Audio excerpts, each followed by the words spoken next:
இல்லை, பொதுவாக ஒரு புதிய கட்சிகள் வருகிற போது அந்த கட்சியின் சார்பாக தன்னுடைய பலத்தை நிரூபிப்பதற்கு மாநாடு நடத்துவது என்பது ஒரு மரபான விஷயம்தான்.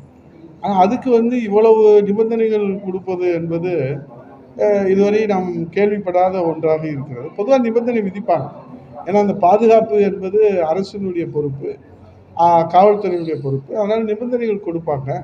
ஆனால் நிபந்தனையவே ஒட்டுமொத்தமாக வச்சு அவங்கள அந்த மாநாடுகளை நம்ம நிபந்தனை எதுக்கு விதிக்கிறோம்? பாதுகாப்பாக முறையாக அது நடக்கணுன்றதுக்காக தான். நடக்கவே கூடாது நிபந்தனைகள் கொடுத்தா அது எப்படி செய்கிறது? அதனால் அவர் ஒரு இளைஞராக ஒரு முயற்சி எடுக்கிறாரு, சமுதாயத்துக்கு சேவை செய்யணும்னு முன் வர்றாரு. அவரை வரவேற்கிறது தானே எல்லோருடைய எல்லாரும் வாழ்த்து தெரிவித்திருக்கிறாங்க.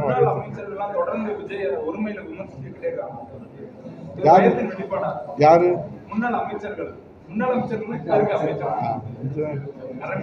இருக்கலாம், அவங்களுக்கு நீங்க சொன்ன எனக்கு இதாயிடுச்சு.